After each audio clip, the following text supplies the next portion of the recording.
This week I'll be addressing a meeting of the House Republicans. I'd like to begin monthly meetings with both Democratic and Republican leadership. I know you can't wait.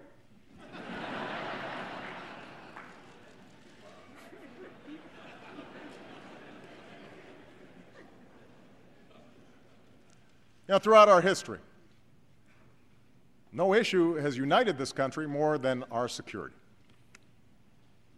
Sadly, some of the unity we felt after 9/11 has dissipated.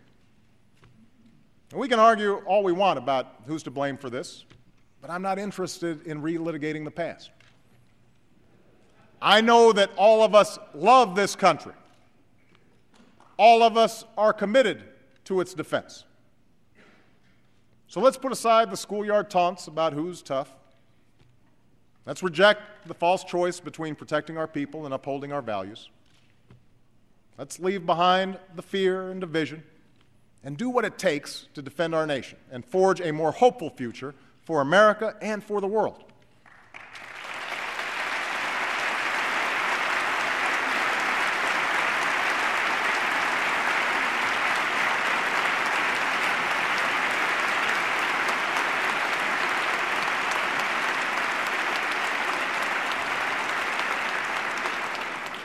That's the work we began last year. Since the day I took office, we've renewed our focus on the terrorists who threaten our nation.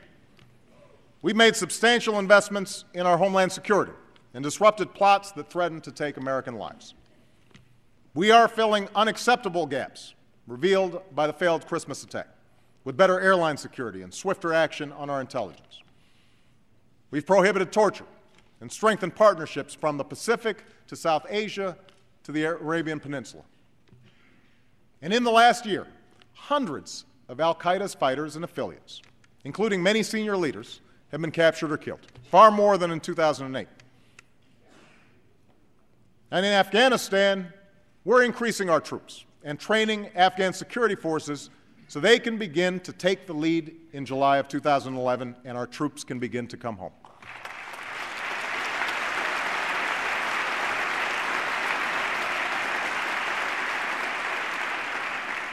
We will reward good governance, work to reduce corruption, and support the rights of all Afghans, men and women alike. We're joined by allies and partners who have increased their own commitments and who will come together tomorrow in London to reaffirm our common purpose. There will be difficult days ahead, but I am absolutely confident we will succeed. As we take the fight to al-Qaeda, we are responsibly leaving Iraq to its people. As a candidate, I promised that I would end this war, and that is what I am doing as president. We will have all of our combat troops out of Iraq by the end of this August. We will support the Iraqi government. We will support the Iraqi government as they hold elections, and we will continue to partner with the Iraqi people to promote regional peace and prosperity. But make no mistake, this war is ending, and all of our troops are coming home.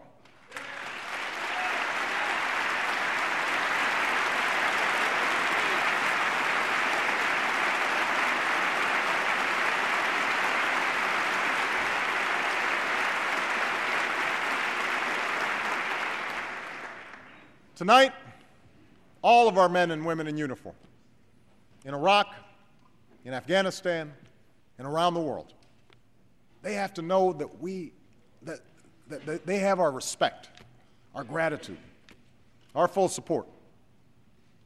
And just as they must have the resources they need in war, we all have a responsibility to support them when they come home.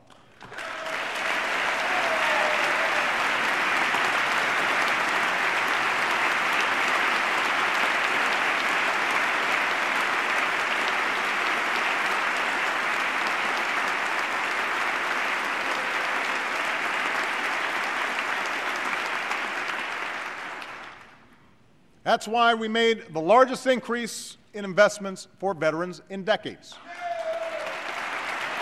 Last year,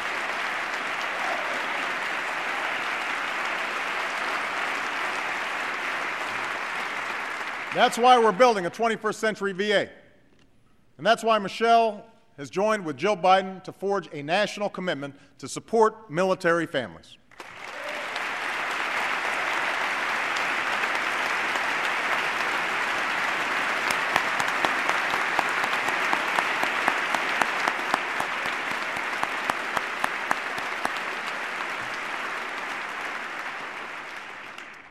Now, even as we prosecute two wars, we're also confronting perhaps the greatest danger to the American people, the threat of nuclear weapons.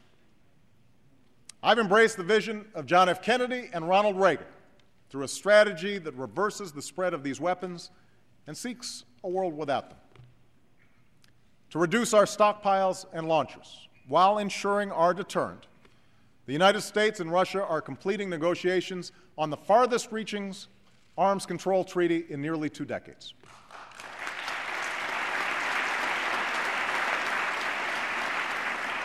And at April's Nuclear Security Summit, we will bring 44 nations together here in Washington, D.C. behind a clear goal: securing all vulnerable nuclear materials around the world in 4 years so that they never fall into the hands of terrorists.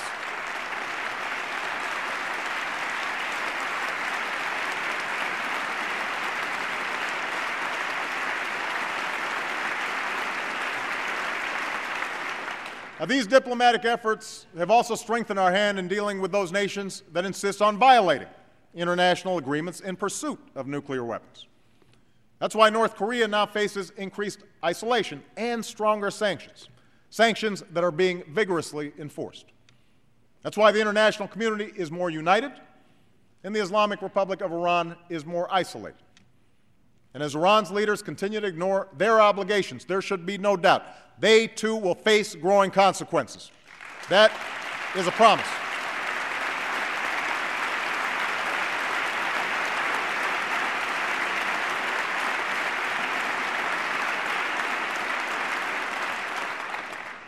That's the leadership we are providing.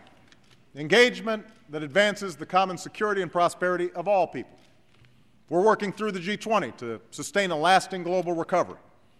We're working with Muslim communities around the world to promote science and education and innovation. We have gone from a bystander to a leader in the fight against climate change. We're helping developing countries to feed themselves and continuing the fight against HIV/AIDS. And we are launching a new initiative that will give us the capacity to respond faster and more effectively to bioterrorism or an infectious disease, a plan that will counter threats at home and strengthen public health abroad. As we have for over 60 years, America takes these actions because our destiny is connected to those beyond our shores. But we also do it because it is right.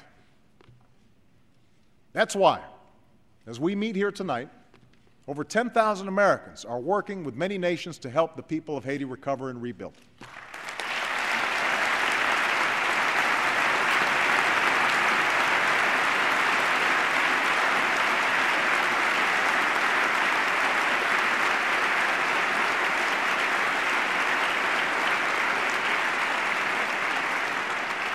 That's why we stand with the girl who yearns to go to school in Afghanistan, why we support the human rights of the women marching through the streets of Iran, why we advocate for the young man denied a job by corruption in Guinea. For America must always stand on the side of freedom and human dignity. Always.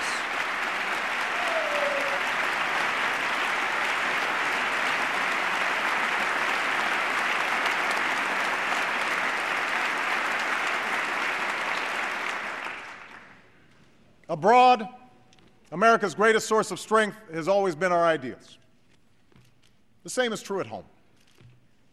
We find unity in our incredible diversity, drawing on the promise enshrined in our Constitution.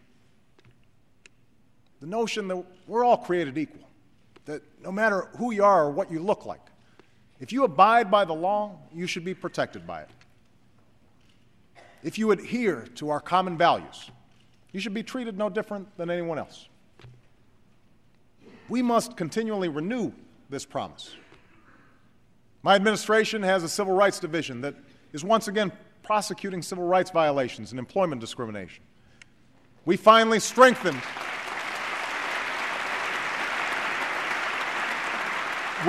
strengthened our laws to protect against crimes driven by hate.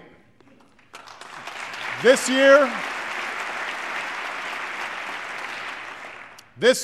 I will work with Congress and our military to finally repeal the law that denies gay Americans the right to serve the country they love because of who they are. It's the right thing to do.